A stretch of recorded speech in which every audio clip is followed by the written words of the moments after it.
les sacrificateurs qui travaillaient dans le tabernacle. Maintenant, regardez ceci. Il y avait 12 pains, un pain pour chaque tribu.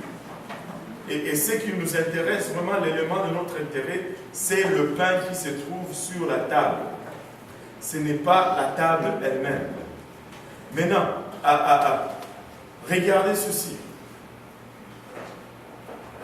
Jésus-Christ nous dit, il est le vrai pain descendu du ciel.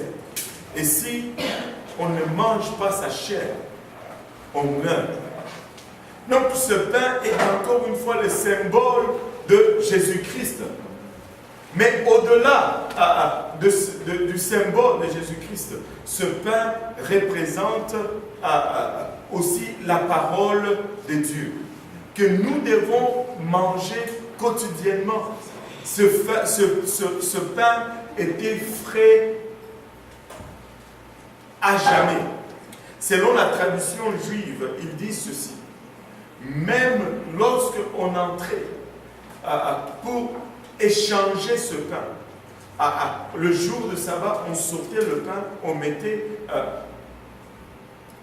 un autre set de 12 pains, et on mettait 12 autres pains sur la table. Et on dit que quand on sortait ce pain, il était littéralement chaud et fumant après avoir resté 6 jours sur la table. Et cela nous envoie un message très pertinent à nous. Nous devons lire notre parole chaque jour. Nous ne pouvons pas vivre sur un pain qui n'est plus frais. Nous devons manger le pain chaque jour.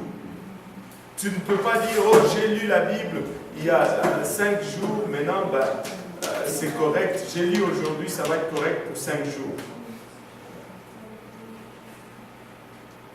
Qui mange chaque jour?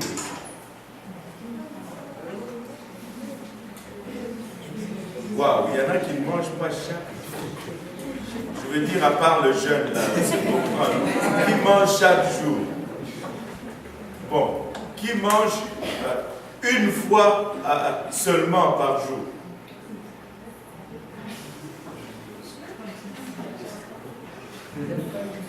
Qui mange plus qu'une fois par jour?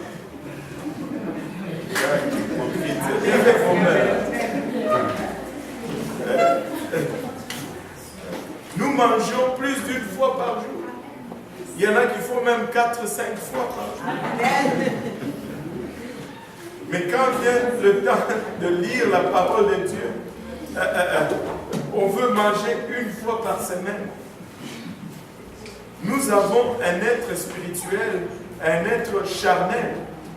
Mais nous nourrissons toujours l'être spirituel. Plutôt l'être charnel. Mais quand vient l'être spirituel, il est maigrichon à l'intérieur. Si seulement on pouvait le voir, certains d'entre vous changeraient leurs habitudes. Oh Seigneur, aide-nous. Maintenant, nous devons nourrir notre être spirituel chaque jour. Savez-vous que nous nourrissons, nous sommes faits de combien de parties?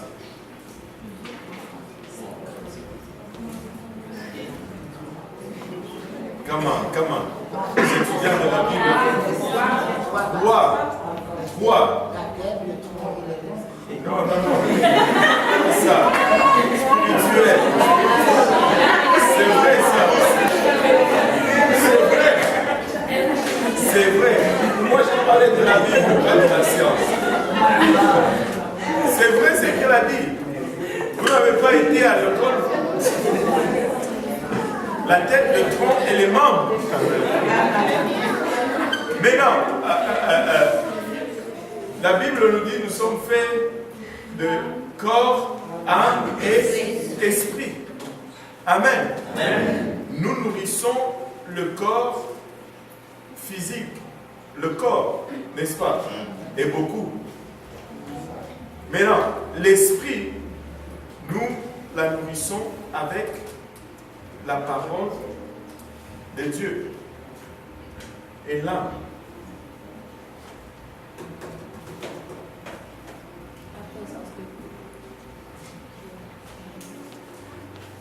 Comment est-ce qu'on définit d'abord l'âme? Parce que pour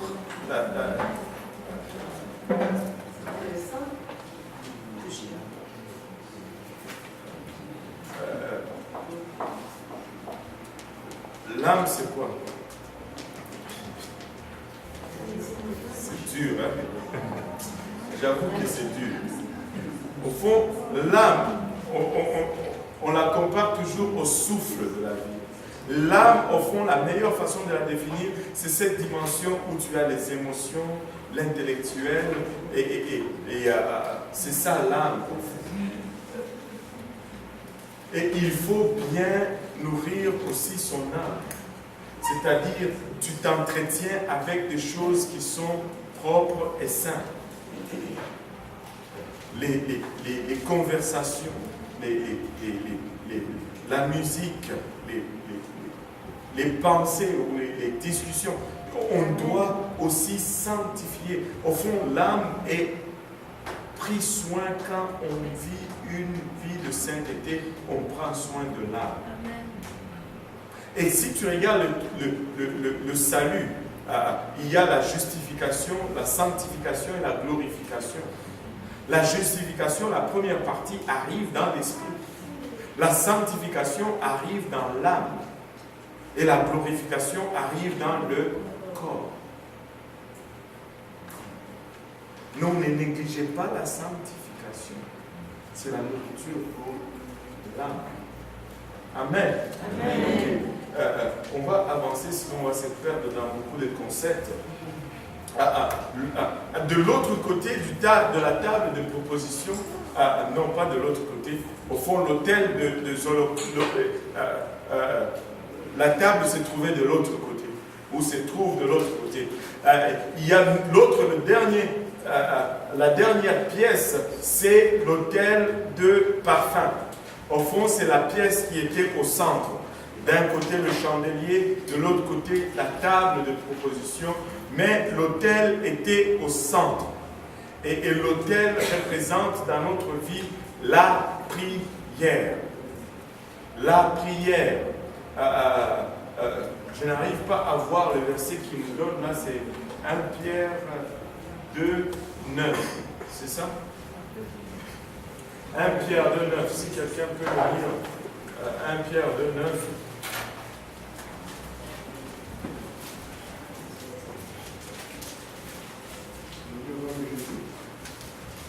Mais vous êtes la race élue, la sacrificature royale, la nation sainte, le peuple acquis, pour annoncer les vertus de celui qui vous a appelé des ténèbres à sa merveilleuse lumière.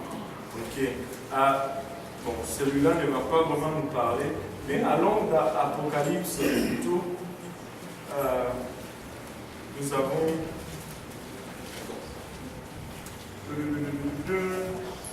Je pense que c'est Apocalypse 8 fois, c'est ça.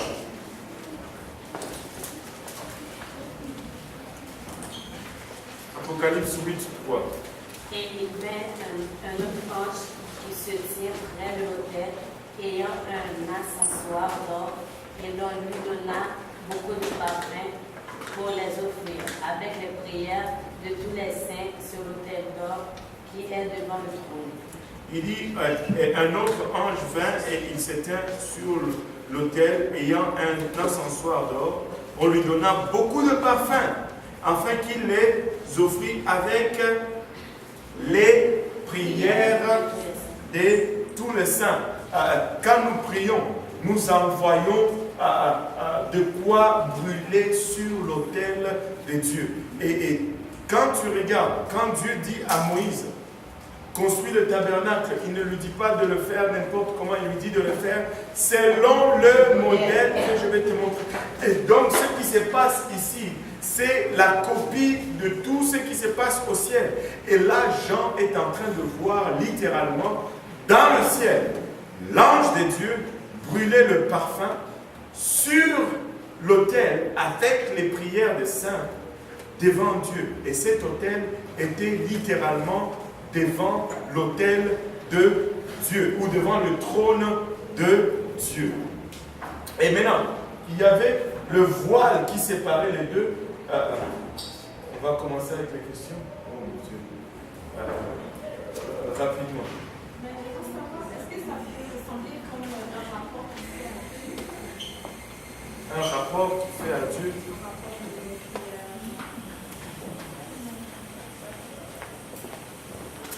Je ne pense pas qu'on a besoin. Dieu le sait déjà. Parce qu'il est omniscient, il connaît toutes choses. Un rapport. Non, je ne dirais pas un rapport. Je ne sais pas même comment je dirais ça. Honnêtement, là, je ne sais pas. Mais je sais que Dieu attend cela. Et parce que la Bible nous dit que ce parfum sont une odeur agréable devant Dieu. Quand nous prions, le parfum est brûlé devant Dieu et Dieu aime cette odeur. Et il aime cette odeur. Mais non, est-ce que c'est un rapport de ce que nous avons prié? Peut-être oui, peut-être non.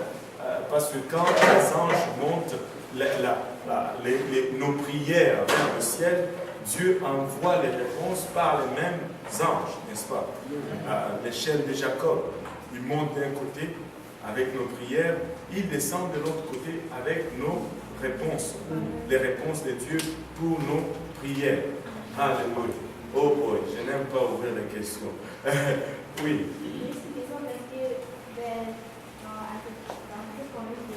Je ne... Qu'est-ce qu'on vient de lire? Oui. C'est l'ange qui offre les parfums. Est-ce que ça fait que c'est un sacrificateur? Non, ce n'est pas un sacrificateur. C'est sûr que quand on est sur la terre, ce sont des sacrificateurs qui font le service parce que les anges ne vont pas venir faire le service. Oui, je comprends, mais comme tu as dit, comme Jésus est un sacrificateur et tout comme. Je ne sais pas, je comprends pourquoi c'est un ange qui offre les parfums. Parce qu'il fait un service aussi à Dieu. Mais on doit comprendre qu'il ne faut pas. On ne peut pas restreindre, comment on dit, les terminologies. Ce n'est pas parce que Jésus est sacrificateur que personne d'autre ne peut offrir le parfum sur l'autel. Et même si tu regardes dans le service du tabernacle, seul le souverain sacrificateur entrait dans les lieux saints. Mais ce n'est pas seulement le souverain sacrificateur qui brûlait l'encens. La preuve, c'est que Zacharie n'était pas souverain sacrificateur, mais il est entré à un moment donné parce qu'il était sacrificateur. Mais nous sommes tous un sacrificateur, c'est juste un ministre. Et les anges sont des ministres, et nous sommes tous aussi des ministres, et nous pouvons faire quelconque service. Et les anges font un service au ciel. Et tous les rituels qui s'est passé sur la terre, dans le tabernacle, c'est le même rituel qui se passe au ciel. Mais il y a des choses qui sont réservées au souverain sacrificateur. Et c'est ce que notre souverain sacrificateur aussi a accompli. Jésus a accompli des tâches qu'aucun autre ange ne pouvait accomplir, tout comme le souverain sacrificateur accomplissait des tâches sur la terre qu'aucun autre sacrificateur pouvait accomplir. Et il y avait toute la famille des Lévites était des sacrificateurs. Il y en a qui étaient là juste pour laver les assiettes.